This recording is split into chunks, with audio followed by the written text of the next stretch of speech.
Alhamdulillah wassalamu ala Rasulillah sallallahu alaihi wasallam. Amma ba'du. Kita lanjutkan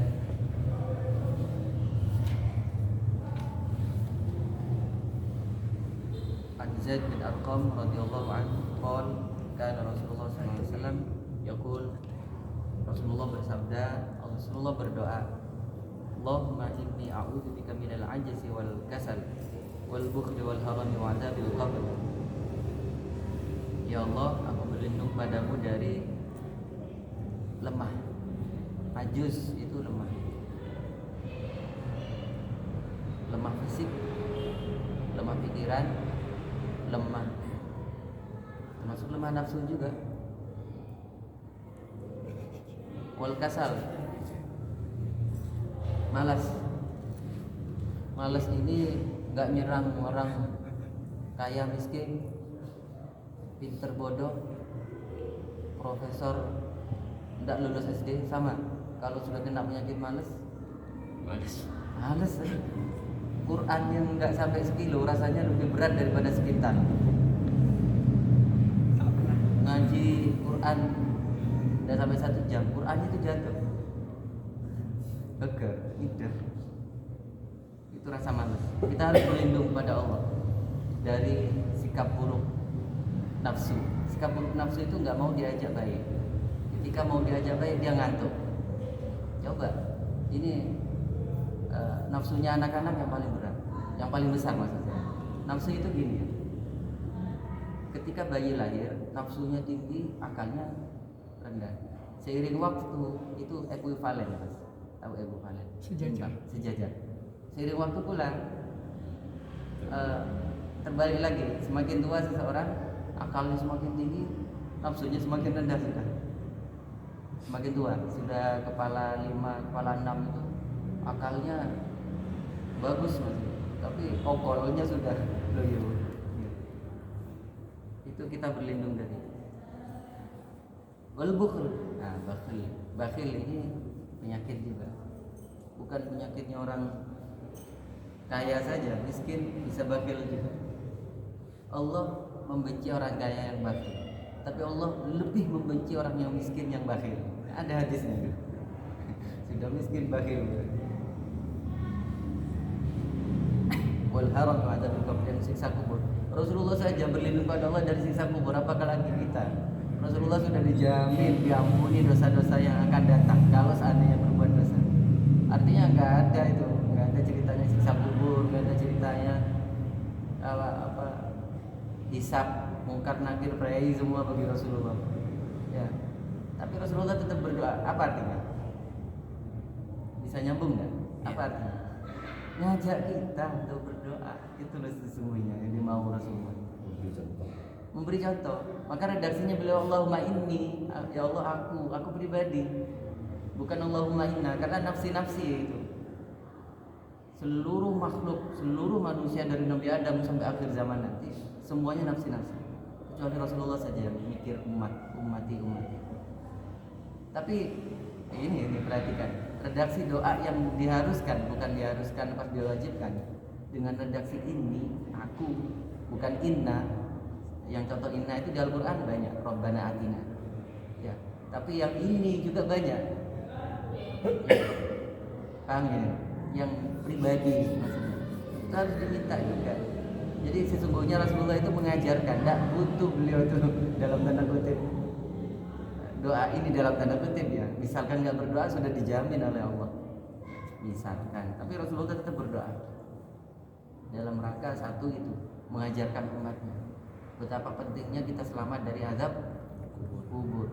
Orang yang sudah selamat dari azab kubur, insya Allah sudah kesananya selamat. Orang sudah tidak selamat dari azab kubur, dari kesananya itu sudah semakin berat. Allahumma ati nafsi taqwaha wa zakkiha anta khairu man zakkaha anta waliyuha wa maulaha. Ya Allah, perbaiki jiwaku, datangkan jiwaku yang mutmainnah. Jiwa itu sukma itu ya, berlapis-lapis. Jiwa satu manusia itu ya, satu jiwa satu saya misalkan Muhammad itu berlapis-lapis. Ada jiwa saya yang tenang, Ada jiwa sayang amarah, suka marah-marah. Ada jiwa sayang lawamah, suka nyalah-nyalahkan, gak mau disalahkan. Ada jiwa sayang, pokoknya 7 lapis. Sekali lagi dalam bahasa Arab 7 itu tidak selalu bermakna angka di atas 6, di bawah 8. 7 langit bukan pas langitnya itu lapis-lapis kayak kue lapis ada 7, setelah itu nggak ada lagi langit. Atau 7 lapis bumi, bukan pas bumi ini kayak kue jajan lapis itu ya ada 7 warna gitu. Setelah itu nggak ada lagi, bukan. Dalam tata bahasa Arab angka 7 itu angka yang kadang dimaknai unlimited, undefinite number, angka yang tidak terdefinisikan, nggak ada selesainya. Kayak kalau kita membagi angka 10 dengan 3, angka desimal, angka pecahan berapa? 3,3 sampai kiamat, itu ada selesainya. Semakin banyak angka 3 di bawah koma, semakin akurat untuk mengembalikan ke angka 10. Semakin pendek ya semakin sedikit. Kalau 3,3 kembalikan lagi ke angka 10 ya 9,9 dan seterusnya. Maka Rasulullah mengajarkan itu. Saya ngaji kitab di Kultam, saya ngasih istilah-istilah ya. Kultam itu kuliah tengah malam, kulkas itu kuliah ringkas, ada kulkasur kayak sekarang. Kuliah ringkas waktu zuhur. Setelah ngaji kitab kulkasur ya ngukur kasur tidur sunnah, itu sunnah ya. Tidur sebentar setelah zuhur atau sebelum zuhur, namanya naum qailullah. Ada kulkasar, kuliah asar, kuliah ringkas di waktu asar. Ada kultam itu kuliah tengah malam. Biasanya kan jam setengah 11, jam 11 malam, hampir jam 12. Ada jamaah saya tengah malam datangnya memang ke rumah. Ya bisa diakses dulu. Terus Allahumma ati nafsi Allahumma inni a'udzubika min ilmin la yanfa'. Ya Allah, aku berlindung kepadamu dari ilmu yang gak ada manfaat. Ini perhatikan, kalau harta itu masih ada peluang untuk kebaikan ketika kita ditakdirkan oleh Allah sebagai orang yang kaya. Kemarin sudah saya bahas. Orang yang kaya itu kita butuh 1 juta, Allah kasih 10 juta. 1 jutanya untuk kebutuhan, 9 jutanya kita dibuat bingung oleh Allah mau dikemanakan. Kita ditanya, diurus tentang yang 9 juta itu mau kemanakan. Bisa jadi 9 juta itu kita sedekahkan kepada orang lain, kita pinjamkan, itu menjadi kebaikan. Bisa jadi kita hambur-hamburkan waktu di jalan yang haram dan kita dihukum gara-gara itu. Makanya jangan minta kaya, mintalah hidup pas-pasan, yaitu pas butuh, pas ada. Ya, kita butuhnya 10 juta, ya Allah kasih 10 juta. Kita nggak butuh 10 juta, butuhnya hanya 1 juta, ya Allah kasih 1 juta. Kita ingin berangkat umroh, Allah kasih kita bisa berangkat umroh dengan mudah. Punya uang 100 juta, nggak bisa umroh kayak pandemi 3 tahun. Mau ngapain? Ngorta-ngorta di rumah. Ya, saya sekali lagi kisah nyata, ada suami istri meninggal. Baru tahu orang suami istri orang miskin sekali, terkenal miskinnya itu di wilayah itu, di daerah itu. Sudah meninggal, ketahuan di rekeningnya ratusan juta. Lu buat apa? Rumahnya rumah reot, rumah tabing. Bikin mbok yawo, apa mbok yawo ya kata Maduranya. Dinikmati uangnya yang ratusan juta di rekening. Enggak, kita entah buat apa ya, tapi dia untuk ibadah enggak, untuk umroh enggak, untuk haji enggak punya tabungan haji. Rumahnya jelek. Tahu-tahu rumah meninggal dua-duanya, baru ketahuan ada saldo rekening yang banyak. Ini rezekinya siapa? Rezekinya yang nemu, yang diwarisi anaknya kalau punya anak. Saya nggak tahu suami istri punya anak apa enggak. Itu kisah nyata. Saya nggak tahu tapi di mana. Lupa sudah. Heran. Tapi ya memang ada orang yang memang numpuk harta, sedang ditumpuk menggunung, dia nggak bingung apa, dibuat pusing sendiri untuk apa hartanya.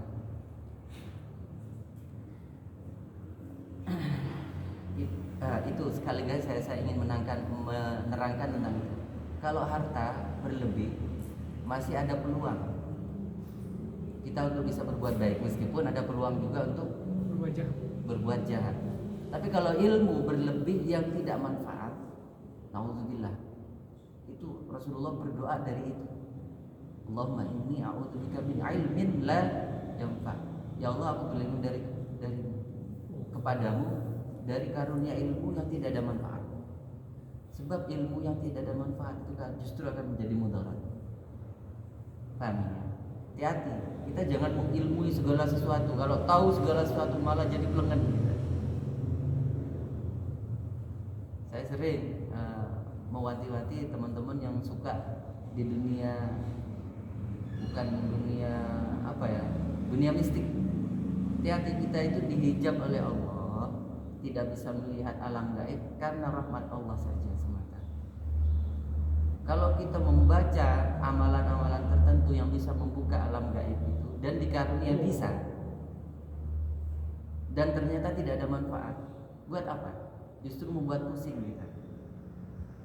Ya ke kanan ke kiri bisa melihat jin. Ya, ke kanan ke kiri bisa melihat penampakan.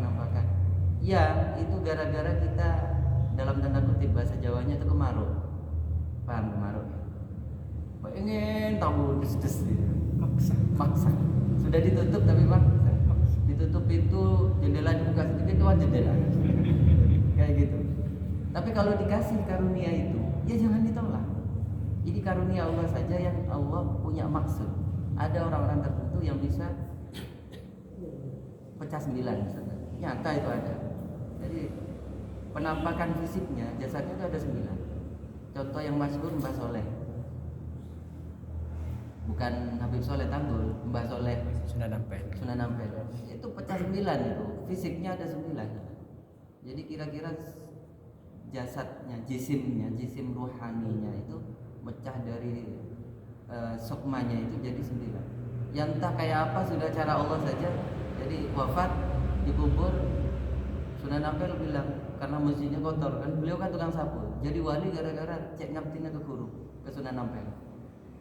Nggak cerita begitu meninggal masjidnya kotor. Ya kira-kira kayak Pak Bowo meninggal ya. Masjid jadi kotor. Mudah-mudahan belajar ngomong. Cuma akhirnya saya batin, saking Pak Bowo masih hidup ya. Besok pagi hidup lagi, nyapu lagi, bersih lagi. Dan itu terulang sampai 9 kali. Jadi makamnya ada sampai 9. Itu bukan buat-buatan, itu meninggalnya memang 9 kali. 9 kali. Ya. Jadi meninggal dikubur, jasadnya muncul betul, dikubur lagi. Tidak lama kemudian kotor lagi, nggak ada yang menggantikan, nggak tergantikan memang ini. Bangun lagi. Militansi pengabdiannya kepada Sunan Ampel. Sehingga Sunan Ampel batin lagi. Cek saking ada Mbah Bolong ya, Mbah Soleh, ada Mbah Bolong, Mbah Soleh. Mbah Bolong itu yang ahli hisab, nginceng Baitullah. Mbah Solehnya. Cek saking pada Mbah Soleh. Bersih masjid. Wah muncul lagi besoknya sabuan lagi sampai 9 kali. Jadi keramatnya di situ beliau karena cek ngaptin ke guru. Ya. Itu kita minta dari ilmu yang tidak ada manfaat. Lanjut min qalbin la yakhsha, dan berlindung pada Allah dari hati yang enggak ada khusyuk, enggak ada ketundukan. Hati itu kayak gelas, sekali lagi sering saya gambarkan. Gelas diisi air, tambah berat apa tambah ringan? Berat. Gelas yang penuh isinya dengan air tambah ringan apa tambah berat? Berat, antep, tenang. Hati kayak gitu. Maka ala bidzikrillah tatmainnul qulub. Isinya hati, airnya hati lah gampangannya. Itu adalah zikir pada Allah Subhanahu wa taala. Pertanyaannya, kalau gelas itu tinggal separuh airnya, penuh apa tidak? Sering saya nanya ini, penuh apa tidak? Penuh. Cuma keterangannya separuhnya isi air, separuhnya isi angin. Sekarang kalau saya tetap atau saya minum habis, pertanyaannya, perhatikan ya dengan diksi saya, pilihan kata saya. Pertanyaannya, gelas itu penuh apa enggak? Penuh. Tetap penuh, tapi penuh dengan angin, penuh dengan udara, airnya habis. Hati itu pasti ada isinya. Nggak ada ceritanya nggak ada isinya. Kayak gelas itu saya gambarkan. Kayak ini space kita ini lingkungan ini ada isinya enggak ini? Ada apa isinya? Udara. Enggak ada di sisi manapun di makhluk jagat raya ini kecuali ada isinya.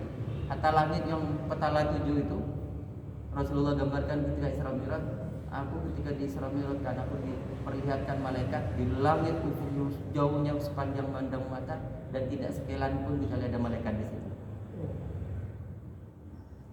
Berapa banyak malaikat itu? Hanya Allah saja yang tahu. Nah, hati ketika penuh dengan zikir, ketika penuh dengan kehusuan, pasti nunduk. Kayak padi itu yang menguning, yang sudah mau dipanen, pasti nunduk karena berat. Ini hati yang tawadhu. Nah, maka rendah hati orang itu. Tidak begini, tidak kayak padi baru isi pertama itu. Gini kan padi pertama itu, kita pemurang, mulai isi, mulai nunduk, kenis sendi. Begitu sudah mau panen, nunduk nyepol itu. Kening takut sekundi potong anunya tangkainya. Ya, jadi kita berlindung dari hati yang enggak khusyuk, karena tanda-tanda hati itu terisi angin, bukan terisi air. Bisa dipahami ya, air itu zikir, angin itu hawa, hawa itu nafsu. Makanya nafsu kan diawali dengan kata hawa, hawa nafsu. Wamin nafsin la tasba.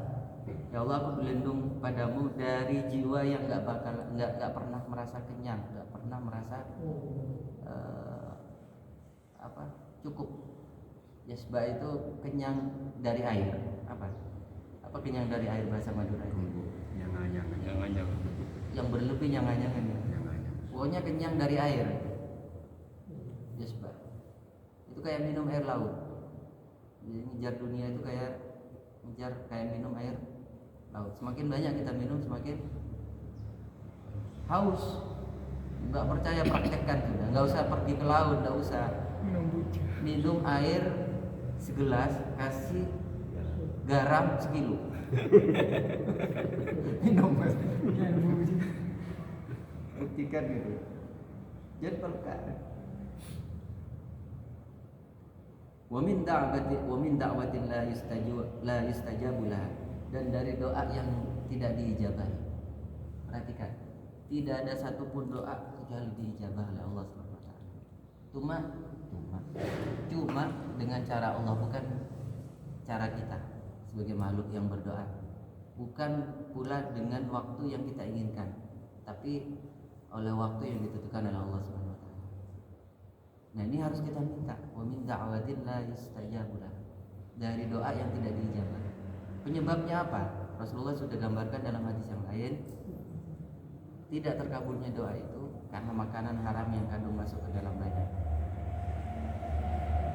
Itu akan menghalangi, menghijab doa kita nyampe ke langit. Dan hijab yang kedua karena tindakan kedoliman kita terhadap sesama hakul adam. Itu akan menghijab doa kita tidak sampai ke langit. Itu yang membuat doa tidak terijabah. Bukan doanya sendiri, bukan materi doanya yang tidak diijabah. Doanya nggak nyampe. Kayak kita kalau kirim surat, kirim ini, alamatnya nggak lengkap, atau ongkosnya nggak dibayar, nggak bakalan nyampe. Nah, kayak gitu juga doa ketika ada sesuatu yang menghalangi. Sesuatu yang menghalangi, satu karena fahsya, ada mungkar yang kita lakukan. Yang kedua karena ada tindakan perilaku zalim yang kita itu. Nah, doa yang kita lantunkan setiap waktu itu jangan pernah berhenti gara-gara tidak diijabah sesuai dengan waktu yang kita inginkan. Karena ini Rasulullah sudah menggambarkan nanti di akhirat ada orang terheran-heran dengan ganjaran yang bergunung-gunung yang dia tidak merasa melakukan. Setelah ditanya pada malaikat, ini amalan siapa? Ya amalmu. Perasaan aku nggak mengamalkan ini. Kamu ingat nggak dulu waktu di dunia minta ini, nggak dikabulkan? Iya, ini pekabulannya sekarang. Minta rumah nggak dikasih rumah, kontrak terus jadi kontraktor misalkan. Ya. Misalkan usaha ini usaha itu gagal manen, kena tipu lagi. Misalkan berdoa kepada Allah, ya Allah sukseskan usahaku ini ya Allah, tapi nggak dikabul-kabul oleh Allah. Singkat cerita, begitu nanti di akhirat, drama akhirat, orang itu dikasih pahala doanya itu yang bergunung-gunung, sampai digambarkan oleh Nabi seperti itu. Sampai orang itu menghayalkan seandainya seluruh doanya di dunia nggak dikabulkan semua di dunia, jadi simpanan semua di. Tapi ya atas rahmat Allah sebagian doa dikabulkan di dunia, sebagian doa dikabulkan di. Maka kita minta juga Rabbana atina fid dunya hasanah wa fil akhirati hasanah. Sa'duna fid dunya fauzana fil ukhra. Jadi ada pertanyaan? Ada. Terkait serangan doa kak itu, karena ada beberapa hijab yang menghalangi. Seumpama doa kayak itu, karena ampun ingin adanya hijab, terus malah merasa lebih cepat dikabulkan, doa itu dititipkan kepada salah satu orang, saya merasa diyakini bahwa orang itu tidak ada hijab. Pas Itu yang dimaksud di surat Al-Maidah ayat 35. Ya ayyuhalladzina amanu taqullaha wa btaghu ilaihi wasilah. Itu yang dinamakan tawasul. Jadi tawasul itu bukan hanya ila hadrati, tapi kita minta doa pada seseorang, minta dititipkan doa, minta didoakan, itu juga tawasul. Jadi tawasul itu satu dengan amal soleh yang kita lakukan. Tawasul itu kita nyambung pada orang yang soleh yang kita yakini mustajab dalam hal kita minta hajat kita dikabulkan. Itu yang memang soleh betul. Saya punya kitabnya Sahih Tawasul. Hal-hal yang sahih, hal-hal yang sah, hal-hal yang dibolehkan, hal-hal yang dibenarkan dalam tawasul. Itu salah satunya seperti itu. Kita nitip doa. Maka ini tradisi baik di masyarakat. Ketika orang pulang haji, ketika orang pulang umroh, kita ziarah. Dan yang sumber jamin antara sejarah. Umpun punya sejarah, ziarah, sejarah ini kan kajuh pohon, sejarah ini kan pohon, aslinya kan ziarah haji, ziarah umroh. Dalam rangka kita mengharapkan vibrasi kemakbulan doa yang masih tinggi di orang itu. Paham ya? Jadi ada orang yang datang untuk pertama kali itu lebih cepat, lebih baik, karena malaikatnya itu banyak sekali. Qadarullah saya berkali-kali melaksanakan ibadah ke tanah suci itu, ya, merasakan betul powernya sangat kuat sampai pulang. Angkat koper itu di Mekah sampai ke Jeddah ringan saja. Begitu sampai Juanda ke Jember terasa berat itu. Ya, itu nyata ya, nyata. Entah sugesti, entah ada yang bantu ngangkat saya, wallah alam, saya nggak lihat. Bisa jadi ada yang bantu ngangkat koper. Hal yang fisik saja kayak gitu, apalagi yang non fisik kayak doa. Nyata, betul, dan lakukan itu. Itu yang namanya tawasul, yang hakiki. Tawasul yang ranking tinggi, ranking 1 itu tawasul dengan amal baik, amal soleh. Ya. Tawasul berikutnya tawasul kepada orang yang soleh, baik masih hidup maupun sudah meninggal. Maka kita bertawasul kepada Rasulullah yang utama, ila hadratin Nabi Mustafa. Kirim Fatihah sebagai hadiah. Rasulullah nggak butuh Fatihah kita, yang butuh itu siapa? Kita. Kita bersoal kepada Rasul. Rasul nggak butuh salat kita, yang butuh itu kita. Jelas? Jelas ya? Oke. Tutup dengan kafara majlis. Subhanakallahumma wa bihamdika asyhadu an la ilaha illa anta astaghfiruka wa atubu ilaik. Assalamualaikum warahmatullahi wabarakatuh. Waalaikumsalam.